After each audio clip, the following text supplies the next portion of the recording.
fundamentally, we have really sort of three main things that we want to do. Probably the one that we're best well known for is reducing litter and waste, and perhaps reducing litter.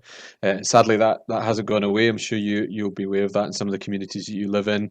In actual fact, I'm sadly to report that it's actually got worse, and we've got data to suggest that, particularly during COVID, very sadly with a lot of single-use items, that issue really hasn't gone away, and has indeed got very much worse. So we want to continue to make a big impact in that area, and maintain the really special asset that is our towns, our communities, and our villages, and our natural assets.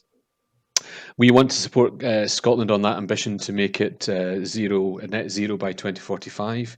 There's a huge amount of activity, as you well know, going on, both within private sector, public sector, and the third sector around supporting us to maintain, clean atmosphere, but remove our over reliance on fossil fuels. And I think the exciting aspect of that too is some of the creativity and the financial opportunities, not just for private business, but actually for local communities in terms of what they can do. And I'm sure some of you are involved in that too. And then fundamentally, we'll want to protect and enhance places where people, and increasingly not just live, but fundamentally work. We're all sitting on Zoom this morning, and I'm sure it's been a feature for all of us over the last 7 months. And I think it's actually really exciting that there's an opportunity for town and village renewal with us perhaps living local, but increasingly part of that is people's probably interest in their local area. So we want to support communities to achieve that goal. As you know, we live in a pretty fantastic country. We're working very closely with particularly public agencies, notably recently Visit Scotland, on what we can do around supporting that as an industry. Look at moving towards net zero. For that sector at the moment, obviously, it's an extraordinarily challenging time. So our plans have gone into the back. But I think it's just an example of it's not just we're bringing forward a set of plans because we feel it's the right thing to do. We actually want private sector to embrace it, so that actually there's an opportunity for their business as well. Because a lot more tourists would consider some of the environmental impacts as part of their choice when coming to this country. And I can say more about that if you require later. When we talk about litter and waste, I guess we've got a gratuitously nice shot here of the west coast of Scotland. And it's important. I think the impact of dirty camping over the summer has been probably foremost in a lot of people's minds, and in terms of some of those really beautiful and well-known hotspots that we have around the country. But increasingly, the urban environments have deteriorated, as I've just mentioned. So we're very keen to address that, and also support local businesses and organisations keep materials in the economic cycle longer through the circular economy, which some of you may be aware of.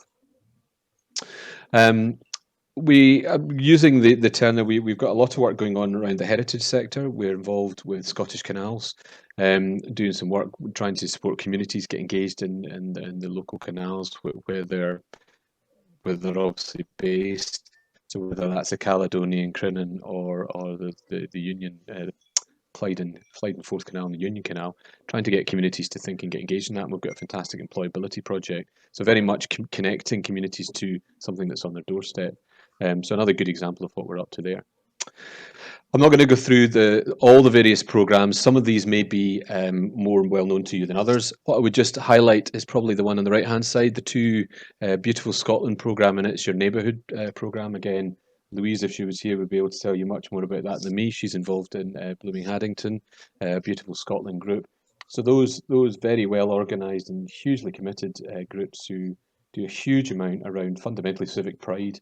Whether that's planting programs or improving the local area. And again, I know Rotarians are very much involved in either supporting or being actively involved.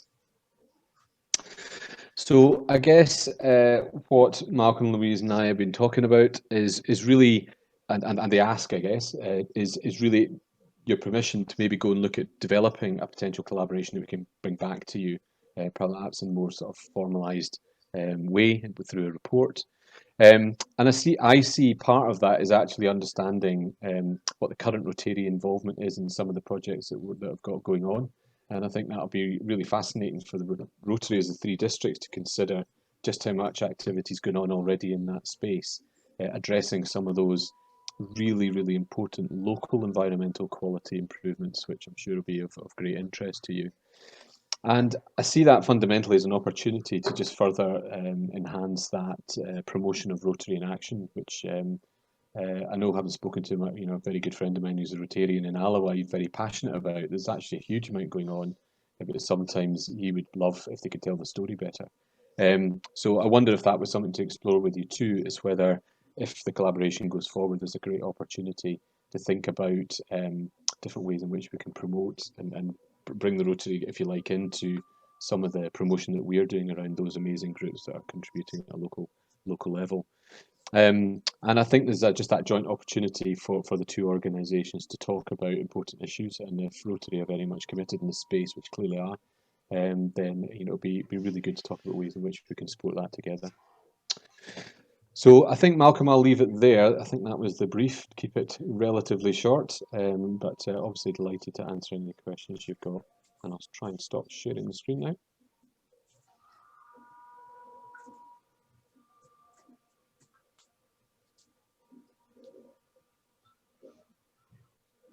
You stop sharing your screen, Barry? Yep. Yeah.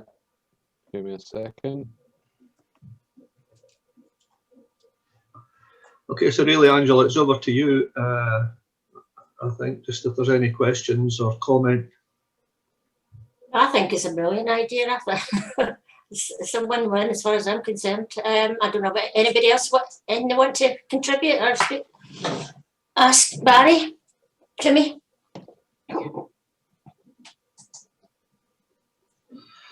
Hi Barry. Morning. Jimmy Johnson, past district governor for 1230, which is the west of Scotland. I take it have you linked with George Thompson from Volunteer Scotland? Yeah, George and I go back a very long way, so yeah, know George well. And actually, sorry, go on, Jimmy. I was going to say, because we're currently linked with George, trying to obviously engage volunteers. And Malcolm mentioned the One Rotary Action Group. Another one is the Disaster Network Assistance. So if there's a lot of materials that floods, etc., that we would probably get in Scotland, then that's a group that you can link up with. I'm assuming now that you're linking up with the local authority recycling units. Yeah, very much. So we have a close engagement with a whole number of different parties, and for brevity, I haven't probably tried to do all of that here, Jimmy. But yeah, I think, as I say, I just want to acknowledge a lot of Rotary groups are already probably involved in this, and certainly individuals will be. But I think by adding the full Rotary network, if you like, to our existing network, it's making it'll make a massive impact in terms of whether it's groups that want to look at local litter picks, which are incredibly important, make a massive difference to the environment, or indeed some of those more developed programs like a Haddington and Bloom or a North Berwick and Bloom type approach. I think what the suggestion is, we've got a lot of well worked and proven programs which people have found easy to pick up.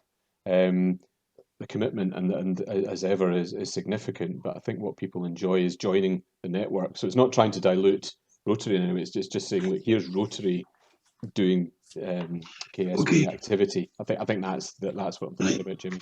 I had a number of other areas, but if you've got that further information, I'm assuming you'll be circulating the PowerPoint that you just put up. More than delighted to, Jimmy. Yeah, it's just that I didn't get a chance to copy down your full email. Right, sure. Thanks very much. It's with Malcolm. Malcolm, if you're happy to circulate, that'd be great. Cheers, thanks. Duncan, you had your hand up. Thanks, Angela. Yes, the way I see it, this is fitting very much with the ethos of Rotary at present, communicating with existing groups and expanding our reach into our communities. If you like, it's a shrink-wrapped, already in place methodology that KSB offers us. Unlike Volunteer Scotland, to an extent, because Volunteer Scotland is a bit more amorphous, it's less subject to a direction, and the KSB fits exactly in our 7th area of focus, being the environment.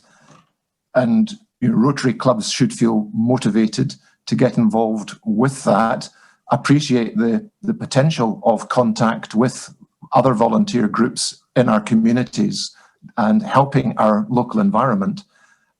I just can't see a downside to this for any Rotary organisation across Scotland. To my mind, it's a no-brainer. I think we should give Barry and KSB our full support, and I'm hoping that everybody else feels similarly. Alistair? Yeah, thank you very much for that, Barry. And I just, completely endorse what Angela and Duncan and Jimmy have said. As far as District 1010 is concerned, I'd like to think that we would support it 100%. It makes absolute sense for us as a district, and with our area of focus now being, I'd have had the environment been added to one of our areas of focus, then yeah, I think we would absolutely endorse what you're saying. Thank you. Can I just build a point? I don't think I've necessarily brought out clearly, which I think is really important, which is in terms of some of those programs that we're talking about, they can be very much interpreted for the local community in which they're in. So I know there's a massive difference between what a Rotary group looks like in a city setting to what it looks like in some of the island communities, and I know you'll feel that is important. And then as an islander myself, my background, I'm very passionate about making sure that those clever people in KSB think up programs, do they fit right across the country? And I think what I would say is they completely can respond to what the local needs are, and I'm sure that'll be important to you as an organisation.